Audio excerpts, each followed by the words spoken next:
Hello aspirants. இந்த வீடியோல யார பத்தி பார்க்க போறோம்னா, மரங்களின் தாய். அதாவது மதர் ஆஃப் ட்ரீஸ் அவங்கள பத்தி தான் பார்க்க போறோம். அவங்க யாருன்னு யோசிக்கிறீங்களா? அட அவங்க தாங்க. நம்ம கர்நாடக மாநிலத்தை சேர்ந்த சாலு மரத திம்மக்கா அப்படின்னு சொல்லக்கூடியவங்க. இவங்க பேர்ல இருக்கக்கூடிய சாலு மரதா அப்படிங்கிறது எத மீன் பண்ணுதுன்னு பார்த்தோம்னா, மரங்களின் வரிசை. அதாவது சீரிஸ் ஆஃப் ட்ரீஸ். அதத்தான் வந்து மீன் பண்ணுது. திம்மக்கா அப்படிங்கிறதா அவங்களுடைய பெயருங்க. ஸோ இவங்க திருமணத்திற்கு பிறகு இவங்களும் இவங்களோட கணவரும் சேர்ந்து கிட்டத்தட்ட 350 ஆலமரங்களை வந்து சாலையின் இருபுறமும் நட்டு வளர்த்துருக்காங்க. அவங்க கணவர் வந்து இறந்த பின்பும் இவங்க கிட்டத்தட்ட 1,00,000க்கும் அதிகமான மரங்களை வந்து வளர்த்துருக்காங்க.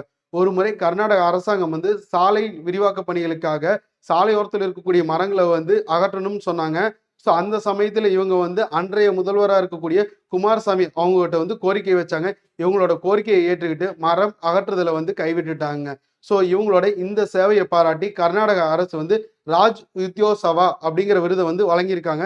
நம்மளோட இந்திய அரசாங்கமும் 2019வது ஆண்டு வந்து பத்மஸ்ரீ அவார்டை வந்து கொடுத்துருக்காங்க.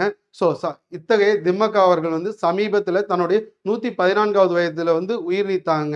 ஸோ அவங்களோட இந்த சேவையை போற்றணும் அப்படின்னா நம்மளும் மரம் வளர்ப்போம், சுற்றுச்சூழலை பாதுகாப்போம். நன்றிங்க.